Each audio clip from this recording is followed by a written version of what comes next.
No booze, you lose. Why Aussies still see sobriety as socially sad. Lucky last, should kids really get ribbons for simply having a go? And keeping the dream alive, the new right way to buy property at these prices.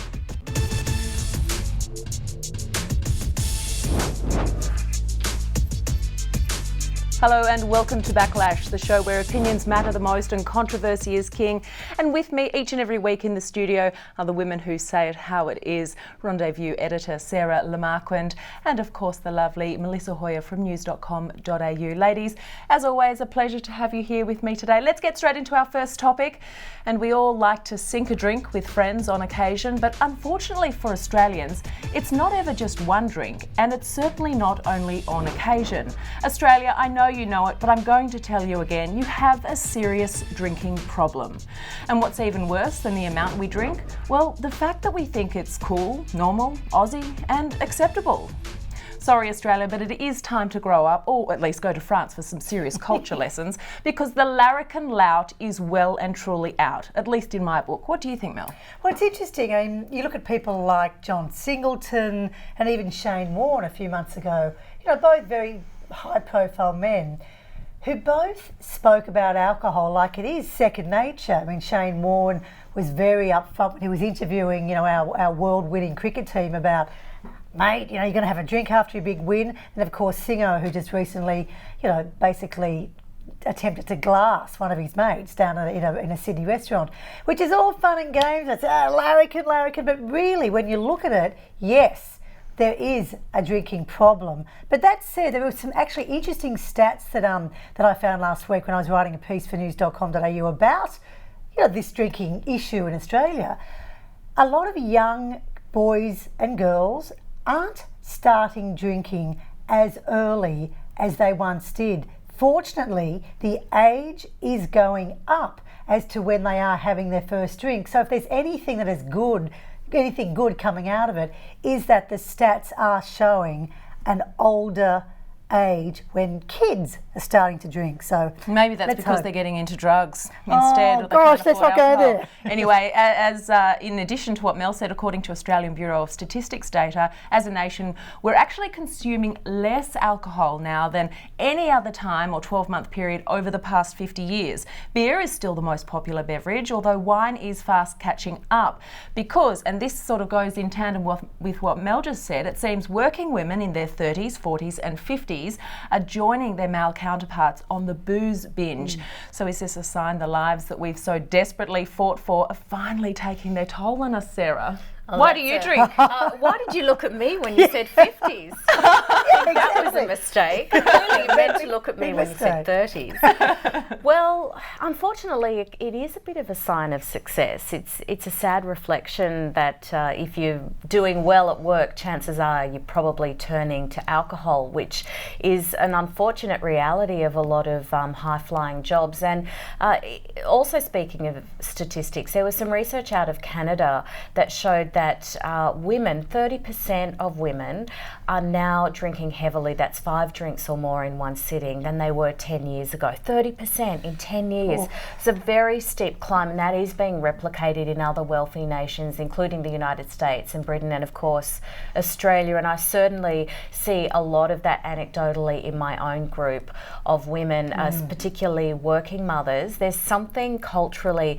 about getting to the end of the day, your children going off to bed and reaching for that glass of wine, and one becomes 2. It's become hand in hand with the off button for women, and it's very much working mothers in particular have become a really high risk demographic. I'm noticing more groups of women drinking a lot, more than before. I mean, I don't know whether it is that you want to switch off, so you decide to have a drink.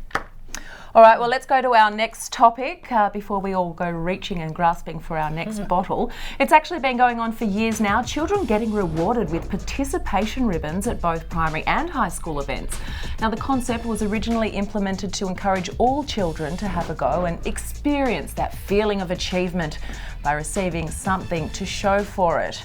Well, more than one piece of research, unfortunately, has found when we praise and reward kids for achievements which need little effort, they're more easily discouraged when faced with a real test of their ability. So should parents be allowing schools to continue with this, Mel? I mean, it's great, of course, to congratulate or reward a child for doing well at something, but I think you can't, constantly be congratulated or rewarded, because that does not happen in real life. As soon as you then go to uni or start a job, every time you do something well, or you finish a project, or you finish something you're doing at your office, you're not going to be handed a bottle of champagne or a box of chocolates because you've done well.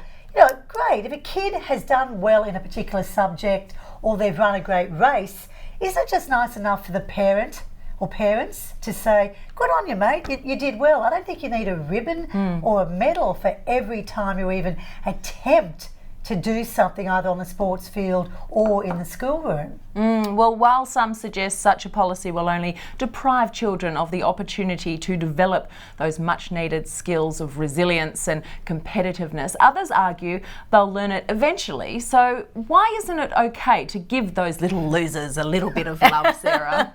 Well, as someone... I was never one, of course. Of course you weren't. Of course you weren't. All over her. I was. I've got to say, particularly on the athletic field, I don't think I won one ribbon in my entire schooling years, and I think that's because I was accidentally put in the wrong grade. I was competing amongst people that were much younger than me. So hey, I turned out okay. Absolutely. Look where you are now. No, look, I really agree. Look, it's human nature to want to shield someone from disappointment, particularly when it's a young child. You see their little face fall and you just want to say, no, you're the best and you'll always be okay and you're a winner to me. And I don't think there's anything wrong with some of that sentiment, but yes, disappointment in life is inevitable, and sooner rather than later. It's not like it will suddenly come clanging down when you're 18. You're going to start encountering it, whether it's in your personal life, your friendships, someone's going to break your heart, you're going to get into trouble with the teacher, you're going to fail an exam,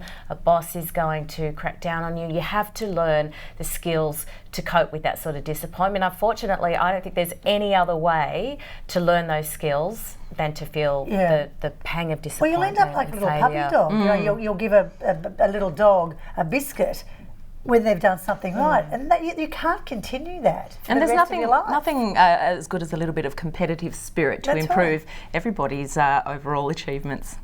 Our next topic, and the last one for this week, and apparently you don't actually need a good job to crack the property market, as Treasurer Joe Hockey suggests. You just need a stable one and a cold hard reality check. One 24-year-old woman has revealed how she's managed to build herself a property profile worth $2.3 million with no assistance from her family at all, merely a stable job. Now, while Stephanie Brennan may not own these properties outright for another 30 years or just under, she's done what many people simply aren't prepared to do, and that is start small. So is it finally time people stop whinging about the fact that they can't afford a $2 million first home and get real about the property market, Mel? I mean, this is you look at someone like this young woman, and good on her, but she on paper she's worth this much. I mean, all of these apartments that she's bought, or houses, I think they're sort of around the $300,000-$400,000 mark, which seems a lot of money, but they're probably all shoe boxes. But it is on paper at this stage. We do have to get real about it. When I first bought my little tiny weenie, I bought a little tiny one-bedroom in the middle of the city for, I saved up my 10% deposit. I then ultimately sold it, and then I bought my family home and with my partner then. You just have to work for real estate. No one's going to be handed it, of course, unless you are from a wealthy family. But I think there is a bit of a backstory to this young girl. She wasn't exactly from a really, really unfortunate background where there wasn't much money in the family. But I think she's done a great job to take the equity that she has had in the first apartment she bought and then use it to sort of build and build and build. But often that is easier said than done for many people. That's right. Actually, in response to Stephanie's story, one reader notes that, as Mel said, she has actually had assistance to get where she is simply because of her socio-economic status. Yes, Stephanie was born to a wealthy family, went to a private school, was given $125 pocket money a month, had parents prepared, and this is the big one, and capable of being a guarantor on a loan, and now lives with her mother, so likely has little or low living costs.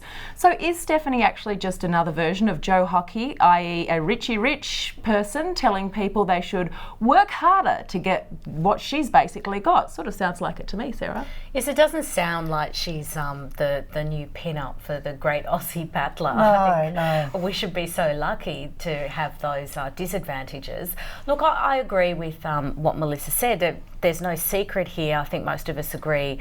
In a way, Joe Hockey was just saying it how it is. It's not hard, it's very hard to get into property, and the only way to do it in the big cities is to knuckle down. But of course, why Joe Hockey's been rightfully condemned is it just is so out of touch, and in those big cities it's so expensive now that you can get the best job you can and save for years and years, and it's still going to prove elusive. But what I find interesting about Stephanie's story is it sounds like her life is quite it's, as Melissa said, it's all on paper, it's great, but where's the actual enjoyment day to day? She's living with her mother. I'm not saying that's a bad thing. I'm sure lots of people live with their parents well into their 20s and are very happy about it, but it's hardly a great tale for housing affordability if you are still living with your parents. I just wonder that we're all saving for places that we can't afford. What about where you're living right now? What about where you're living on your own or with your friends or with your family? Shouldn't we be worried a bit more about that than rather just endlessly seeing property as some sort of investment? You sort of make it your home as opposed to sort of nearly living frugally, which I think she sounds as though she is living quite frugally. Well, to echo what the Reserve Bank says, and in my own opinion, I think that you should rent where you want to live and buy where you can afford if you want to get a foot into the property market. All right, ladies, before we end up, a quick look at this week's shock frock. And I know pop stars' outfits are considered costume, but sorry, Miley, ain't no love from me for this little number, I'm afraid. No, and here's Miley, who actually over the last sort of few months has been sort of showing a little bit of style. The Doc Martens, but with that loves you know love what? as well. They just all do it now purely just because they want the likes of us and the fashion polices of this world. So we should stop talking about it, and maybe they'll start wearing normal clothes. We had too much fun talking about them. You are suggesting that Miley Cyrus might be looking for attention. I never Me thought. saying that? That is shocking. Stop Shocking talking about suggestion. yourselves. That's all we have She's time so for. Shy. More Backlash next week.